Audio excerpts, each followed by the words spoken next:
자, 오늘은 예수님은 누구신가? 오늘은 8번째 시간으로 한 영혼이라는 주제로 말씀을 나누도록 하겠습니다. 자, 우리 인생은요, 어떤 기반 위에서 세워져야 하는지 지난주에 말씀을 드렸습니다. 우리의 인생집을 어떻게 세워가야 하는지 보다 더 중요한 것은 어디에 세워가야 하는지가 더 중요하다고 말씀드렸죠.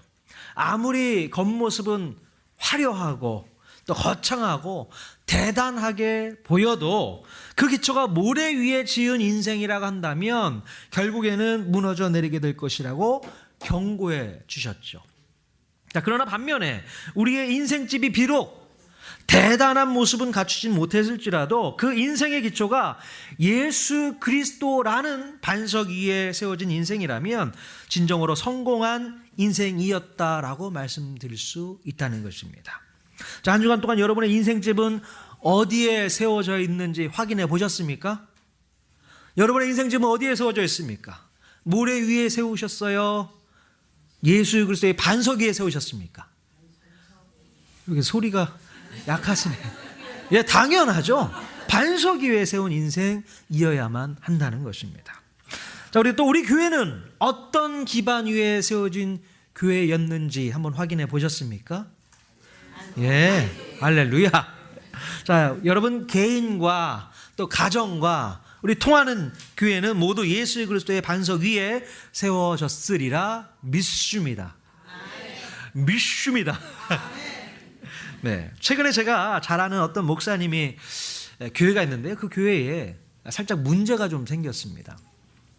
몇 년 동안 잘 부흥해 왔던 교회였는데 이 성도들 간에 어떤 문제가 좀 생겼던 것 같아요. 그래서 하루아침에 한 3분의 1 정도 되는 성도들이 교회를 떠나가는 안타까운 일이 있었습니다. 자, 그 모습을 보면서 저는 그 교회가 반석 위에 세워진 교회인지 아니면 모래 위에 세운 교회였는지 우리 주님이 시험하신 것이 아닌가 그런 생각을 해보게 되었어요. 오히려 그 일로 인해서 남아있는 나머지 성도들이요, 기도의 불이 붙어가지고 매일 밤마다 나와서 기도하는 그런 일이 벌어지게 되었다는 소식을 듣게 되었습니다. 아마도 그 교회는 예수 그리스도의 반석 위에 세워진 교회인 줄로 믿습니다. 예, 아무리 교회가 힘들고 어려워도요, 꿋꿋하게 반석 위에 세워진 교회의 모습을 보여준다면 또 하나님께서 다시 큰 은혜를 부어주시게 될 줄로 믿습니다. 자, 그런데 이 교회를 떠났던 몇몇 성도들은요, 다른 교회조차도 가지 않고 그냥 가나안 성도가 되어버렸다는 거예요. 가나안 성도가 뭔지 아시죠? 거꾸로 하면 안 나가. 교회 안 나가는 성도가 되어버렸다는 거예요. 자, 아마도 예상컨대 그들은 어쩌면 그들의 믿음과 신앙의 기초가 모래 위에 집을 지은 신앙이 아니었을까? 조심스럽게 한번 생각을 해보게 됩니다. 어떤 환난과 고난의 시간이 찾아와도 그 믿음이 흔들리지 않고 꿋꿋하게 버텨낸다면 든든한 반석 위에 세운 믿음과 신앙이라고 확신할 수 있을 것입니다. 한 영혼이 얼마나 소중하고 귀한지를 다시 한번 간접적으로 깨닫는 시간이 되었다는 것입니다. 자, 아무리 오랫동안 교회에 다니고 또 교회에서 중책을 맡아서 봉사하고 섬긴다 하더라도 그 인생의 기초와 뿌리가 바로 모래 위에 세워진 인생이라면 결국에는 한순간에 무너질 수밖에 없다라는 거예요. 자, 우리 교회 안에는 한 사람, 한 영혼도 모래 위에 집을 짓는 사람이 없도록 오히려 제가 정신을 바짝 차려야겠다, 이런 생각을 하게 되었습니다. 자, 교회에 출석하는 성도가 많아지고 양적인 부흥이 이루어진다 하더라도요, 그들 한 사람 한 사람의 믿음과 신앙이 예수 그리스도의 반석 위에 세워지지 않았다면 그것은 첫 번째로 누구의 책임일까? 아마도 저의 책임일 것 같습니다. 자, 그래서 올 한 해 동안에는 반석 위에 세운 교회, 그리고 반석 위에 세운 가정이라는 표를 따라서 여러분 한 사람 한 사람을 체크하고 주의 깊게 관찰하면서 기초 공사를 확실히 한번 해보도록 하겠습니다. 무슨 공사 한다고요? 기초공사. 아직까지 기초공사 하고 있는 분들 계십니까? 예, 아직 이루어지지 않은 분들은 제가 돕도록 하겠습니다. 반석 위에 세울 수 있도록 기초공사 확실하게 하도록 하겠습니다. 자, 여러분, 예수님께서 이 땅에 오신 이유가 있다면 무엇일까? 여러 가지 이유가 있겠지만 오늘 읽은 본문에서 보면 한 사람, 바로 한 영혼을 구원하기 위해서 오셨다고 확신할 수 있습니다. 예수님께서는 어느덧 수많은 사람들에게 둘러싸일 정도로 아주 인기가 하늘을 치솟게 되었어요. 자, 그래서 식사를 할 수 없을 정도로 바쁘셨다고 성경은 기록하고 있습니다. 말씀 한번 보죠. 같이 한번 읽어보도록 하겠습니다. 시작. 우리가 다시 모임으로 식사할 겨를도 없는지라. 예, 무리가 계속 모이니까 예수님께서 어떻다고요? 식사할 겨를도 없다라고 마가가 의도적으로 기록하고 있는 거예요. 얼마나 바쁘시고 분주하셨으면 식사할 시간도 없으셨을까? 저는 목회하면서 아무리 바빠도 밥을 걸러지는 않습니다. 밥을 안 먹으면 두통이 생겨서. 우리 예수님 정도의 수준까지 따라가려면 아직 멀은 것 같습니다. 자, 도대체 예수님께서는 왜 이렇게 바쁘셨을까요? 자, 누가복음 말씀 4장 40절 말씀 또 같이 한번 읽어볼게요. 시작. 예수께서 일일이 그 위에 손을 얹으사 고치시니. 자, 예수님께서 어떻게 하셨습니까? 온갖 병자들을 위해서 일일이 그 위에 손을 얹고 고치셨다는 거예요. 여기서 주의해야 될 것은 일일이. 자, 그냥 바쁘다고 대충 얼굴만 보고 또 인사하고 끝낸 것이 아니라 일일이 손을 얹고 안수해 주셨다는 거예요. 자, 성경을 자세히 살펴보면요, 우리 예수님께서는요, 병자들을 고치실 때에 공통된 특징이 하나 있었습니다. 자, 우리 예수님은요, 병자들을 치유하고 고칠 때에 말씀만으로도 고칠 수 있는 능력이 있으신 분이었습니다. 하지만 꼭 습관적으로 예수님께서는 손을 사용하셨다는 거예요. 이 손. 자, 그것을 우리가 주의 있게 볼 필요가 있습니다. 증거 자료 몇 가지를 한번 살펴보도록 하겠습니다. 자, 예수님께서 나병 환자를 고치실 때도 손을 사용하셨습니다. 자, 마태복음 8장 3절 같이 읽어보겠습니다. 시작. 예수께서 손을 내 목에 대시며 이르시되 내가 원하노니 깨끗함을 받아 하시니 즉시 그의 나병이 깨끗하여진지라. 자, 예수님께서 손을 내밀어 그에게 대셨습니다. 어떤 환자요? 나병 환자. 무슨 환자든 상관없습니다. 예수님은 그 손을 쓰시고 그에게 대시면서 치유해 주셨다는 것이죠. 자, 또 베드로의 장모가 열병에 걸려서 누웠을 때에도 손을 쓰셨습니다. 자, 마태복음 8장 14절 15절 또 같이 읽겠습니다. 시작.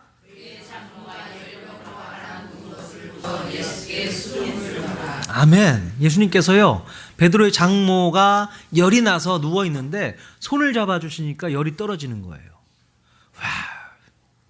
자, 그 외에도 예수님께서 손을 쓰시는 장면들이 몇 구절 더 나옵니다. 마태복음 9장 25절 또 읽어보겠습니다. 시작. 우리를 내보낸 후에 예수께서 들어가사 소녀의 손을 잡으심에 일어나는지라. 예, 소녀의 손을 잡으심에 그가 일어나게 됐고요. 마가복음 9장 33절 같이 읽겠습니다. 시작. 예수께서 그 사람을 따 우리를 떠나사 손가락을 그의 양 귀에 넣고 침을 뱉어 그의 혀에 손을 대시며. 네, 예수님께서 손가락으로 그 귀에 넣고 또 침을 뱉어서 그 혀에 손을 대셨다. 좀 특이한 방법이신데요, 그 혀에 손을 대셨다. 예, 손을 잘 활용하셨던 우리 예수님의 모습.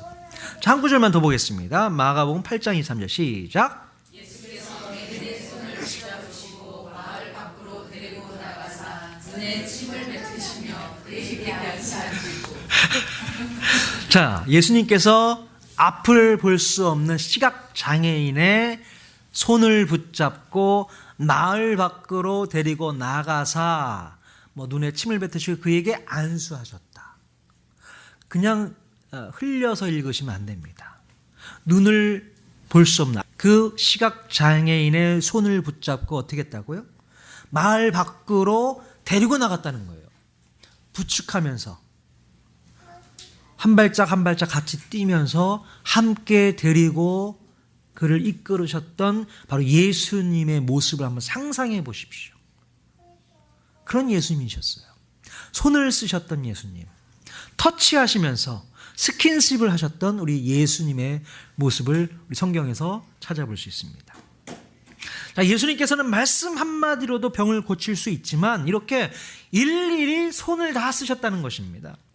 그러니까 예수님께서는 식사를 할 겨를도 없이 바쁘셨던 거예요. 예수님의 손끝에는 긍휼히 여기는 마음과 진정한 사랑의 마음이 담겨 있다는 것이 분명히 느껴졌을 것입니다. 손을 붙잡고 그 예수님의 그 손의 그 열기, 온기를 느꼈던 사람들은 어떻겠어요? 그 예수님의 사랑이 전달되지 않았겠습니까? 네. 저도 한번 예수님의 손 한번 붙잡아 왔으면 좋겠습니다. 네. 여러분 나중에 천국 가셔서 예수님 손 꼭 붙잡으십시오. 저도 여러분 손을 좀 이렇게 붙잡아 드리고 싶습니다. 그래서 여러분 보면 꼭 악수하고 싶은 거예요. 저도. 자, 이렇게 수많은 사람들을 상대하셨던 예수님께서는요, 그 몸 상태가 어떠셨을까요? 피곤하셨겠죠. 자, 예수님께서는요, 신성을 가지고 계신 분이기도 하지만 분명히 인성을 가지고 계셨던 분이기 때문에 고단한 시간을 보내야만 했던 예수님의 육신도 많이 피곤하셨을 것입니다. 자, 그래서 오늘 읽었던 본문 말씀, 그 바로 전에 있었던 내용을 보면 예수님의 몸 상태를 예측해 볼 수가 있습니다. 자, 마가복음 4장 38절 말씀인데요. 또 같이 읽어보도록 하겠습니다. 시작. 제자들이 깨우며 이르되 선생님이 우리가 죽게 된 것을 돌보지 아니하시나이까 하니. 자, 예수님께서는 바쁜 일정을 마치시고 저녁이 되어서요 12명의 제자들을 데리고 갈릴리 바다를 건너시게 되었습니다. 자, 그때 갈릴리 바다에 광풍이 일어나서 물이 배 안에 들어올 정도로 배가 출렁이고 있는 상황이었습니다. 자, 바로 그 상황에서 예수님은 뭘 하고 계셨어요? 예수님은 그렇게 배가 출렁이고 광풍이 몰아치는 상황 속에서도 베개를 베고 주무셨다라는 겁니다. 얼마나 피곤하고 힘이 드셨으면 그런 상황에서 잠을 잘 수 있었을까? 자, 어떤 분들은 예수님께서 그냥 주무시는 척 했을 것이라고 생각하는 분들도 혹 있을지 모르겠습니다.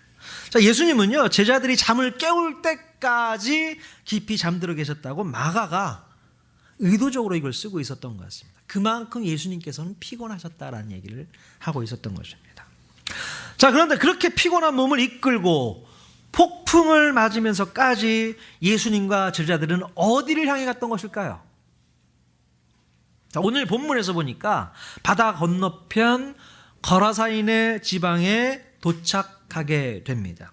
자, 누구를 만나기 위해서 바다를 건너 오셨던 것일까요? 바로 더러운 귀신 들린 한 사람을 만나기 위해서였다는 것입니다. 뭐 대단한 사람을 만나러 가신 것도 아니고 귀신 들린 사람 한 명, 그 사람을 만나기 위해서 그 밤에 달려오셨다라는 것입니다. 좀 주무시고 피곤한 몸을 좀 회복하셔야 될 그때에도 불구하고. 자, 여러분, 이 더러운 귀신 들린 사람 어떤 사람이었다고 성경에 기록하고 있습니까? 자, 그는 자기 집에서 살지도 못하고요, 무덤 사이에서 거처하면서 비참한 나날을 보내고 있었죠. 주변 사람들이 그를 쇠사슬로 묶어 놓아도요, 쇠사슬을 끊어버리기가 일쑤였고 또 그를 힘으로 제어할 수 있는 사람이 아무도 없었다는 것입니다. 밤낮 무덤 사이에서 늘 소리를 지르며 돌로 자기 몸을 해였던 그런 사람이었어요. 자, 그런데 바로 그 사람에게 우리 예수님께서 찾아가셨다라는 것입니다. 자, 예수님께서는 그에게 내 이름이 무엇이냐라고 물으셨고 그는 자기 이름이 군대입니다라고 이야기를 하고 계시죠. 자, 자기 몸속에 군대와 같은 수많은 귀신들이 살고 있다는 얘기잖아요. 그 군대 귀신은 자기를 돼지떼에 들어갈 수 있게 허락해 달라고 요청을 하게 됩니다. 자, 예수님께서 허락하시자 더러운 귀신 들린 그 사람에게서 나와서 2,000마리나 되는 이 돼지떼에 들어가게 되었고 그 돼지떼는 바다를 향해 돌진해서 모두 몰살당하는 그런 일이 벌어지게 됩니다. 여러분 2,000마리나 되는 이 돼지가 한순간에 바다로 뛰어드는 장면을 한번 상상해 보십시오. 정말 깜짝 놀랄 만한 일이 발생한 것입니다. 이 엄청난 일이 그 지역에서 벌어진 거예요. 이 사건을요, 다른 복음서에서 보면 이 일을 보고 있던 돼지를 치던 자들이 이제 시내로 들어가 이 벌어진 일들을 사람들에게 전하는 장면이 나옵니다. 자, 그 소식을 들은 그 지역의 사람들은요, 예수님을 만나서요, 빨리 그 지방에서 떠나기를 요청하는 내용이 나오게 돼요. 더 이상 이분이 이 동네에 있으면 더 큰 일을 벌일 수도 있겠다라고 생각했던 것 같습니다. 자, 아마도 돼지떼의 주인들이 이 소식을 들었을 때에 그들이 들은 소식은 굿뉴스와 배드뉴스가 있었을 거예요. 자, 굿뉴스는 뭐였을까요? 바로 귀신 들렸던 사람이 온전해졌다는 소식이었을 것이고요.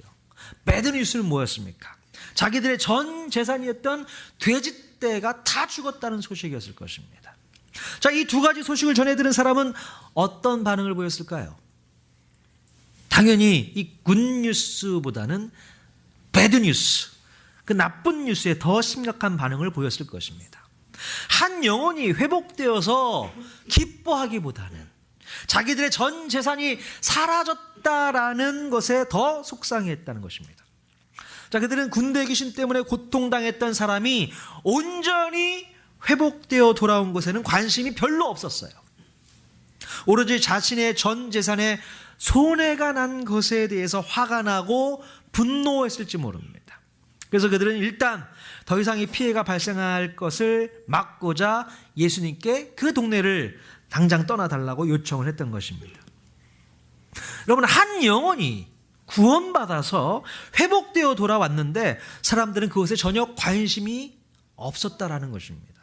오로지 그들의 관심은 자기들의 전 재산, 자기들이 먹고 살 국리밖에는 안중에 없었다라는 거예요.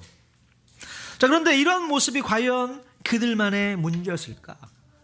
결코 그렇지 않다라는 것입니다. 오늘날에도 영혼에 대한 관심은 예나 지금이나 별로 없어요. 한 영혼이 그렇게 중요하게 생각되지 않는다는 것입니다. 물론 세상 사람들은 자기 자신의 영혼에 대한 문제조차도 그렇게 중요하게 생각하지 않습니다. 내 영혼이 어때서? 그냥 내 육신만 잘 먹고 잘 살면 되는 거 아니야? 그게 행복인 거지 라고 생각하고 말아버린다는 것이죠. 그러나 우리가 생각해야 될 것은 한 영혼입니다. 그 영혼이 진정으로 회복되어 있는 인생을 살아가는 것이 너무나도 중요한 일이라고 우리는 이야기할 수 있습니다. 자, 오로지 사람들은 물질적인 문제에 대해서만 관심이 있고 먹고 사는 문제에 대해서만 꽂혀 있는 게 전부라는 것입니다. 도무지 영혼이 구원받는 문제에 대해서는 별로 중요하게 생각하지 않는다는 겁니다.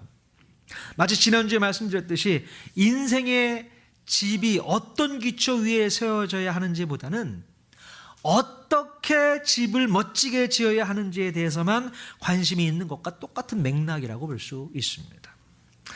자, 그러나 우리 예수님의 관점은 바로 2,000마리나 되는 돼지떼의 죽음보다는 한 영혼이 구원받고 자유함 얻어서 온전히 회복되는 것이 더 중요하다라고 말씀하고 있는 줄로 믿습니다. 여러분, 요즘 돼지 한 마리 가격이 얼마 정도 할까요?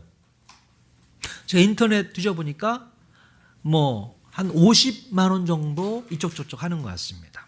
자, 그러면 돼지 2,000마리의 가격은 얼마 정도 할까요? 2,000마리.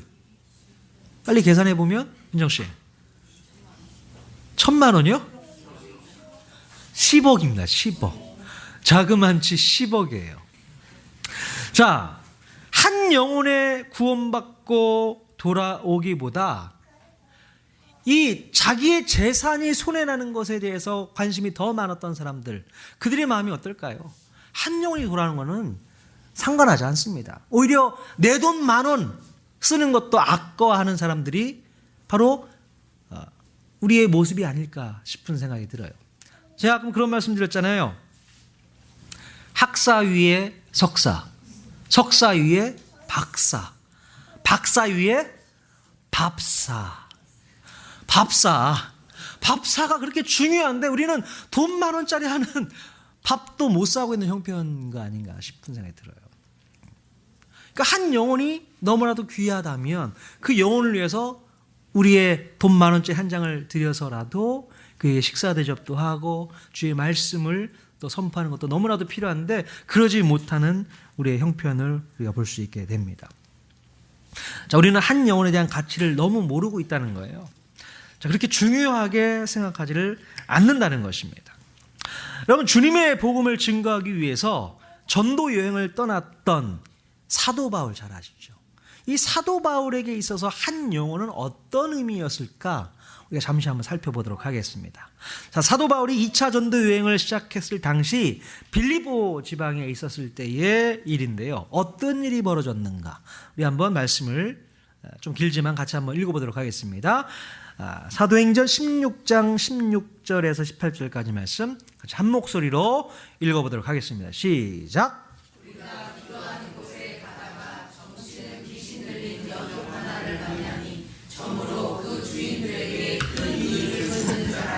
그가 바울과 우리를 따라와 소리질러 이르되 이 사람들은 지극히 높은 하나님의 종으로서 구원의 길을 너희에게 전하는 자라며 이같이 여러 날을 하는 자 괴로워하여 이르러 그 귀신에게 이르되 예수 그리스도의 이름으로 내가 내게 명하노니 그에게서 나오라 하니 귀신이 즉시 나오니라. 네. 자, 여러분, 왜 사도 바울은 점하는 그 귀신 들린 여인을 바로 고쳐주지 않았을까요? 자, 그 여인을 바로 고치지 않고 여러 날 동안을 그냥 보내게 됩니다. 자, 18절 말씀 보면요, 바울이 심히 괴로워했다라고 성경을 쓰고 있습니다. 자, 심히 괴로워하여, 헬라어로 보면 디아포네데이스라고 표현하고 있는데요, 철저하게 고통스러워하다라는 뜻을 갖고 있습니다. 자, 왜 바울은 여러 날 동안을 심히 고통스러워하다가 결국 그 여인을 고쳐주게 되었던 것일까? 만약에 예수님이었다면 바로 그 자리에서 어떻게 했을까요? 바로 그 여인 고쳐줬을 것 같아요. 자, 그런데 바울은 그러지를 못했다는 것입니다. 아마도 그 순간 사도 바울은 어쩌면 약간의 인간적인 생각을 했는지도 모르겠습니다. 바울은 자기가 그 여인을 고쳐주게 되면 그 다음에 어떤 일이 벌어지게 될 것인지를 짐작하고 있었던 것 같아요. 그래서 그 여인을 고쳐주는 것이 오히려 자신의 사역에 방해가 될 것을 염려했는지 귀신 들린 여인을 보고도 며칠 동안 그냥 참고 넘겼던 것 같습니다. 자, 그러나 며칠이 지나서 바울은 심히 괴로워하면서 지내다가 결국에는 귀신을 내쫓아 주게 되는 것을 볼 수 있게 됩니다. 자, 결국 사도 바울은요, 자신의 예상대로 점치는 여인의 주인 때문에 어떻게 됩니까? 감옥을 들어가게 돼요. 감옥에 갇히게 됩니다. 바울은 감옥 안에서 하나님 앞에 회개의 기도를 하지 않았을까 생각을 하게 돼요. 한 영혼에 대한 소중함을 미처 깨닫지 못하고 더 큰 일에만 정신이 팔려 있었던 것을 회개했을지 모른다는 겁니다. 바로는 아마도 예수님을 묵상하면서 99마리의 양을 놔두고 한 마리 양을 찾아 나선 목자의 비유를 생각해냈는지도 모르겠어요. 그리고 거라사에 귀신 들린 한 영혼을 구원해 내시기 위한 그 열정도 그 감옥 안에서 묵상했는지 모르겠습니다. 자, 그래서 더 많은 사람들을 위해서, 더 많은 사역들을 위해서, 더 크고 훌륭한 명분들을 위해서 먼저 시간을 쓰고 관심을 갖기보다는 이제 내 앞에 있는 한 영혼이 더 소중하다는 생각을 하게 되었던 것 같습니다. 자, 그래서였는지는 몰라도 기적같이 옥문이 열렸을 때에도요, 바울은 바로 도망가지 않고 목숨을 끊으려고 했던 한 영혼, 그 간수에게 집중하고 그를 구원에 이르도록 이끌었다는 것입니다. 아마도 바울은 이 귀신 들렸던 한 여인과 목숨을 끊으려고 했던 그 간수에 대한 예수님의 간절한 마음을 그때서야 느꼈던 것이 아닐까 생각해 볼 수 있습니다. 그러니까 바울에게 있어서 이 한 영혼의 의미가 달라진 겁니다. 어쩌면 바울에게 있어서는요, 한 영혼이 그렇게 중요하게 느껴지지 않았던 것 같습니다. 그래서 2차 전도여행을 시작할 때에 바나바와 바울이 다투게 되잖아요. 마가 요한을 같이 데리고 갔으면 좋겠다라는 바나바의 의견에 바울이 따르지 않았어요. 무슨 소리냐? 그 친구는 1차 전도 여행 때 그냥 떠나버린 친구 아니야. 난 그 친구를 함께 할 수 없어. 더 중요한 일을 앞두고 이 친구 때문에 발목 잡힐 이유가 없어 라고 생각하면서 바나바 다퉜던 것 같아요. 아마도 이 사건을 겪고 나서 바울이 크게 깨달았을지 모르겠습니다. 그래, 한 영혼이 더 중요하구나. 내가 더 많은 일, 더 큰 일, 더 위대한 일을 위해서 달려나가는 것도 중요하지만 한 영혼에 초점을 맞추고 그에게 관심 갖는 게 더 중요하지 않을까라는 생각을 바울이 했던 것 같습니다.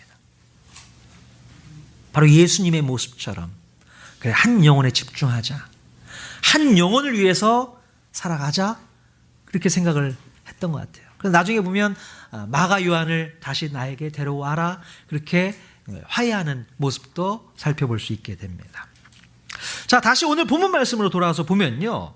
이 거라사 광인이 온전케 되는 모습을 보면서 깜짝 놀랬던 사람이 있었습니다. 자, 누구였을까요? 자, 바로 예수님의 12명의 제자들이 그 모습을 보고 깜짝 놀랐다는 거예요. 자, 한 영혼을 회복시키기 위해서 피곤함을 무릅쓰고 폭풍을 뚫고 오신 그 과정을 너무나도 잘 알고 있었기 때문에 예수님의 제자들은 그 예수님의 행동을 보면서 놀라지 않을 수 없었다는 것입니다. 겨우 한 영혼, 겨우 그 한 사람 때문에 그런 수고를 하셨나 제자들은 깊이 느끼고 깨달았을 것입니다. 예수님은요, 한 영혼을 회복시키시고 그 밤에 다시 배를 타고 갈릴리 지방으로 돌아오시게 됩니다. 자, 예수님께서는 또 뭐 때문에 또 다시 갈릴리 지방으로 돌아왔을까요? 자, 누가복음 8장 20절 말씀 또 같이 한번 읽어보겠습니다. 같이 읽겠습니다. 시작.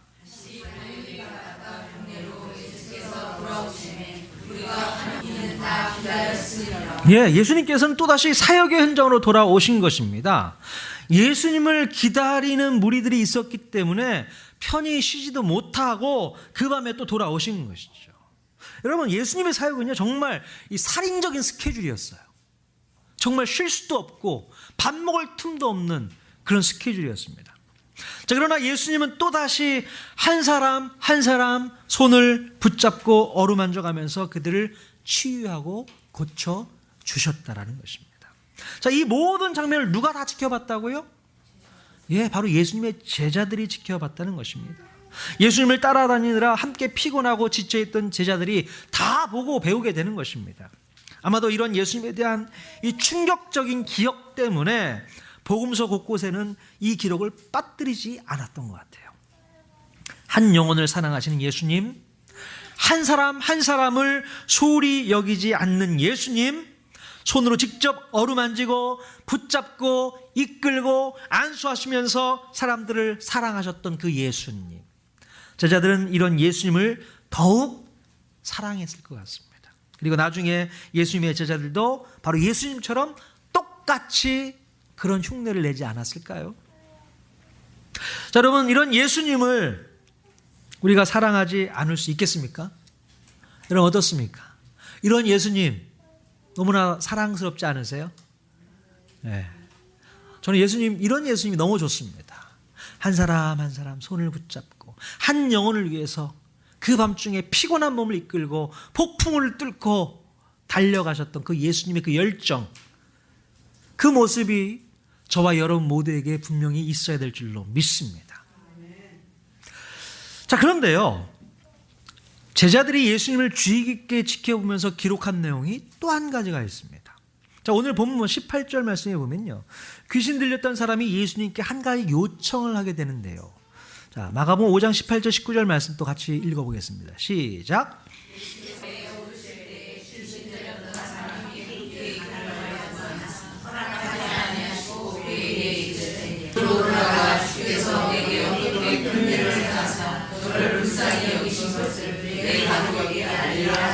네. 자, 귀신 들렸던 사람이 자기를 고쳐주신 예수님과 함께 가기를 간구하게 됩니다. 아마도 자기를 고쳐주신 것이 너무나도 고맙고 감사했는지 바로 예수님의 제자가 되고 싶다라고 이렇게 요청을 했던 것 같아요. 자, 그런데 예수님의 반응은 어땠습니까? 자, 예수님께서는 그가 함께 있기를 허락하지 않으시고 가족들에게 돌아가라고 이야기를 합니다. 가족들이 그 사람 때문에 얼마나 많이 힘들고 괴롭고 고통스러웠을지를 분명히 알고 계셨기 때문에 그렇습니다. 그래서 가족들에게 먼저 돌아가서 하나님께서 자기를 어떻게 불쌍히 여기셨는지를 알려주라고 이야기하고 그를 돌려보내게 되는 것이죠. 만약에 제가 예수님의 입장이었다면 저는 어떻게 얘기를 했을까요? 오케이, 앞으로 너 나 따라다녀. 그리고 내 제자가 되라. 그렇게 얘기하지 않았을까요? 그러면서 오히려 끌고 다녔을지 모르겠어요. 다니면서 너 간증 좀 해. 뭐 그러면서 저희 수족처럼 부리지 않았을까 그런 생각을 해보게 되는데 우리 예수님께서는 그러지 않으셨다는 겁니다. 예수님의 관심은 한 사람 때문에 깨어진 그 가정에 더 큰 관심을 보였다라는 것입니다. 빨리 집으로 돌아가서 부모 노릇해야지, 자식 노릇해야지, 남편 노릇해야지, 사람 노릇해야지. 그렇게 가정을 다시 회복시키라는 사명을 주셨다라는 것이죠. 바로 한 가정도 소홀히 여기지 않으셨던 예수님의 세심한 배려를 우리가 배울 수 있게 됩니다. 여러분, 이렇게 성경은요, 개인과 가정과 나라 이야기를 모두 담고 있다라는 것을 여러분 아셨으면 좋겠습니다. 성경에는요, 나 개인만을 위한 내용이 들어있지 않습니다. 성경에는요, 우리 가정에 대한 이야기도 분명히 들어있고요. 성경에는 나라를 위한 이야기들이 참으로 많이 풍성하게 담겨 있다는 것을 우리가 꼭 알았으면 좋겠습니다. 올해 우리 또 귀한 표어 중에 하나가 반석 위에 세운 가정, 교회 가정. 자, 하나님께서 우리에게 주신 귀한 이 비전을 꿈꾸기 위해서 성경을 통해서 하나님께서는 어떻게 가정을 세우셨는지를 우리가 분명히 알아가는 시간도 가져야 될 줄로 믿습니다. 자, 오늘 우리는 이 한 영혼에게 집중하셨던 예수님의 모습을 우리가 분명히 배워야 될 줄로 믿습니다. 자, 우리 예수님께서는 한 영혼이 천하보다도 더 귀하다고 말씀해 주고 계십니다. 우리 예수님이 이 땅에 오신 이유는 바로 한 영혼을 구원하기 위해서 오신 줄로 믿습니다. 그 한 영혼이 바로 저와 여러분이었다는 사실을 여러분 깨달아야 됩니다. 우리는 어쩌면 사람들로부터 버림받고 가족들로부터도 버림받고 죽음의 문턱에서 헤매면서 자기 자신을 헤아며 살던 모래 위에 지어진 인생이었던 그런 사람이었다는 것입니다. 그러나 10억도 아깝지 않다고 버리면서 한 영혼을 살려내셨던 것처럼 오늘 우리를 그렇게 귀하고 소중하게 바라보시면서 우리를 회복시켜 주고 계신다는 것을 꼭 기억했으면 좋겠습니다. 우리 예수님께서는 오늘도 상하고 지쳐있는 우리들의 어깨에 손을 얹으시고 우리를 격려해 주시고 축복해 주시고 새 힘을 불어넣어 주신 줄로 믿습니다. 이런 예수님이 얼마나 좋은지 모르겠어요. 자, 여러분들도 바로 그 예수님의 손을 꼭 붙잡고 진정한 행복을 누리면서 사시는 복된 하루하루가 되시기를 주님의 이름으로 간절히 축원드립니다. 아멘.